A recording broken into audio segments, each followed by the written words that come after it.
There's always a rule of thumb with twins. It's either they love each other and they can work with each other all the time, or they absolutely hate each other. There's no in between. My dad restored Model A's, so we were having hands-on experience when we were basically babies all the way till we were 8 years old.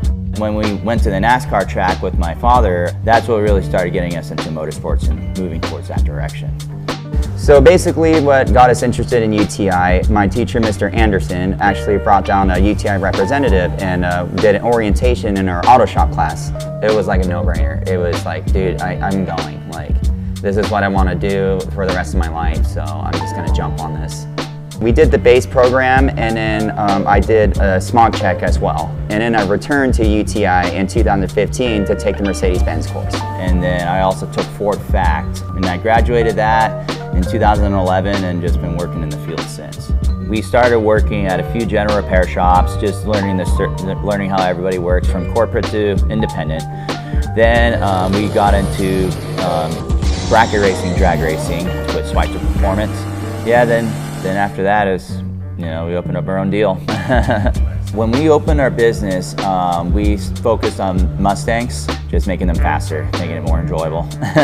Yeah, we started learning how to adjust the cars to the driver's needs.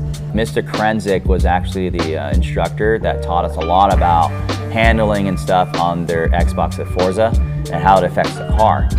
And he actually says that he took his specs from his Cosworth race car and threw it in that, and it actually worked in the game. So when he was instructing us about balance and all that and how engine power delivery is important to suspension, that's where a lot of that stuff that he said applies to the track, because he himself too was a racer and builder for Cosworth. So how I met Michael LaPaglia is Big Mike is the team owner. Came over to our shop randomly, and he's like, hey, do you guys work on race cars? Like, yeah, we work on race cars. And next thing I know, he towed in a brand new 2017 Ford Mustang FP350S race car. Still wrapped, still tags hanging down and everything. Yeah, brand new. It's like one of those things like, I don't know if I want to touch this thing, but yeah, we're doing this. When we looked up Trans Am and just saw how their program was, we're like, whoa, we're really interested. Like, let's just jump in on this. Like, let's all in, like, no matter what happens, let's just do it. Yeah, definitely a big learning experience throughout the years, learning how it worked in the pit crew, the regulations and all that stuff. And not only that was the community that, meeting everyone and all the drivers, because like everyone assumes that, people are like secretive and don't want to talk to anyone, but it was actually a really good experience how nice everyone is. The TA2 race, we watched it, and it was a pretty intense class.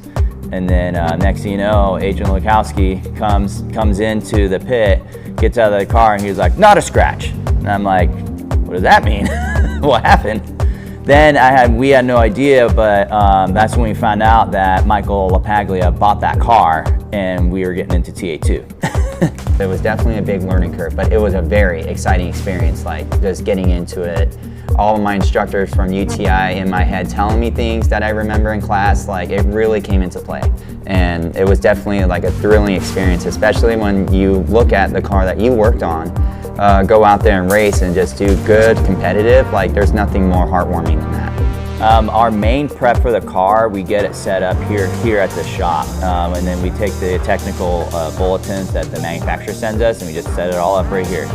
So we basically get the car there, the first technical inspection that opens up, we run the car through there to see if there's any technical errors. If there is, we adjust it and then bring it back. We calculate temperature of the day, what the temperature of the track is, and then make our adjustments, and then send the car out for practice. Go after every practice, we just check, pull it up, pull the wheels off, and just check everything, because there's no rubber bushings, everything's solid, so they tend to shake loose. Yeah, it's the start of the race in that first corner. I'm sweating.